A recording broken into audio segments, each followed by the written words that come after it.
bannannyini masomero abadde basukka mu 200 bawubyeko olubu lw'ekigere ku kitebe ky'ekitongole ekiwoza ky'omusolo mu ggwanga Uganda Revenue Authority n'ekigendererwa ekyokulaba nga babangulwa mu nsasula y'omusolo eyatongozeddwa. Christopher Kiwanuka ng'ono yakiikiridde ssentebe w'ekibiina ekitwala ab'amasomero g'obwannannyini ayanjulidde abakulu mu URA alipoota eraga engeri bo ng'ab'amasomero gye banyigirizibwamu mu nsasula y'omusolo. Kwe kubeera nga babinika emisolo ku masomero ag'obwannannyini olw'okuba gakuŋŋaanya school fees nnyingi. Amasomero amalala agalimu omukono gwa gavumenti gakuŋŋaanya oluusi ne school fees ennyingi ezisinga ezaffe naye nga go gabalibwanga agatalina kusasula misolo.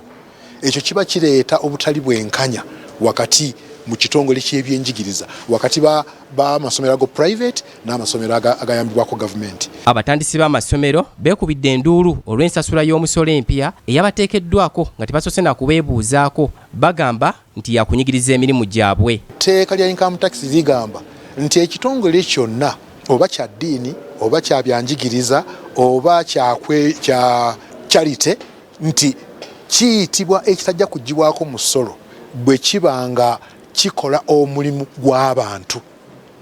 Naye ate kirabika nga mu nkola ya gavumenti okuyita mu URA ekigambo omulimu gw'abantu buba kifudde nti omulimu gw'abantu gutegeeza kubeera gw'amasomero aga gavumenti n'agayambibwako gavumenti.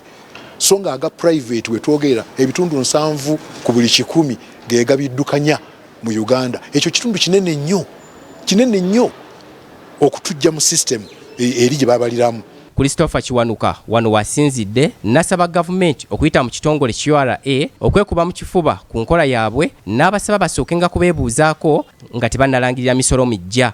Omusolo toyinza kuŋŋamba nti nze asasula afuna akadde akamu ku muyizi buli ttaamu omwaka ne guggwako nga okwo kwenzija ssente zonna zensaasaanya okuzimba n'okuddukanya essomero n'emisoso gyonna kalonda gavumenti gwenteekako nti nze mba nina amagoba agasobola okusasulwako omusolo.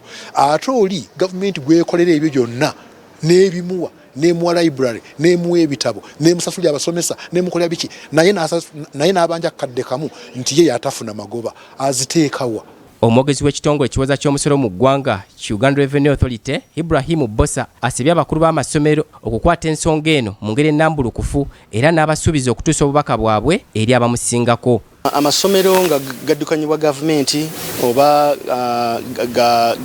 ga charitable organizations ng'ezo abantu abasinga abo bali exempted ompulira but bali exempted by structure nga etteeka bwe kirirambise nti omuntu bw'ensalawo genda mu education naye nga ngenze kikola privately ate nga motivation yange kufuna nsimbi kikakatako kuba nti nno osasula income tax etteeka lyo bwerityo bwe riri ompulira ate nga n'ekirala nti ne bw'oba nga ndi mu private nyinza okuba nga ekigendererwa kyange sikufuna nsimbi etteeka still likugamba olina okuapplyinga eri Commissioner General of ne certificate of exemption. So togamba bugambi nti anatandise essomero naye nze sigenda kukola magoba nolowooza nti nno omusolo tegukakatako. Titus Jemba, BBSKATI, Gambuuze.